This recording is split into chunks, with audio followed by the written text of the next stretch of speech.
जाजपुर जिलार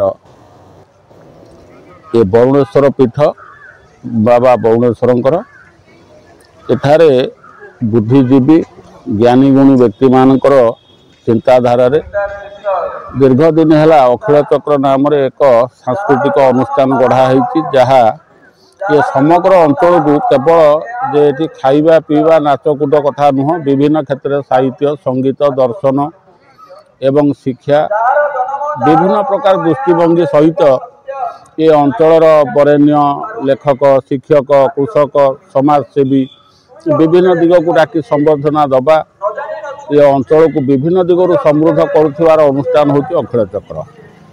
तेणु ये अखिल चक्र ये विशेषत्व जे एभली गोटे अनुष्ठान ये व्यापक ये प्रसारी सुप्रसारी अनुष्ठान अन्य कौटी नाही जे कि एथिरे समग्र आली बिंझारपुर दशरथपुर बा बोरी कनिका राजकनिका पटामुंडई एना विभिन्न अंचल लोक मैंने एठारे आसी सम्मिलित हो कविता पाठ करवा कहीं संबर्धित हवा कहीं ये समाज को दिग्दर्शन दबा कहीं निर्देश आदेश अनुशासन को पालन करने को शिखा परामर्श दबा।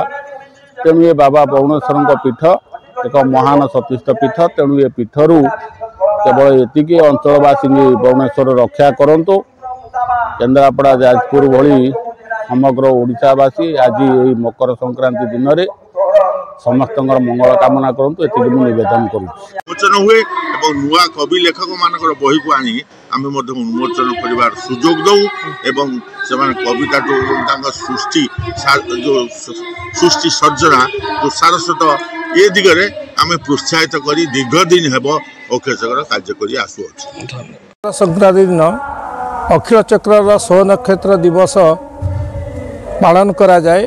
यही अवसर में बहु कवि लेखक प्रतिष्ठा और साहित्यिक कलाकार समाजसेवी समाज संस्कार माने रुंडीभूत होती से आज अखिल चक्र मंच रे तांको प्रतिभा को सम्मान जनाई आमे सेमानकु को संबोधित करूँ भल पाइबार एक गोटे फूलमाला तांको बेकर पिंधे दऊ। यह व्यतीत आज सारस्वत मंच रे जे प्रतिथ जसा महान अतिथि मानकर अभिभाषण समस्त को मुग्ध करिताए स्तंभीभूत करिताए मंत्रमुग्ध करिताए। बहु कवि मानकर एठारे समावेश होई सेमानकर कविता आवृत्ति द्वारा साहित्य क्षेत्र में एक अनन्य परंपरा अखिल चक्र यही माध्यम सृष्टि करि पारिथाए।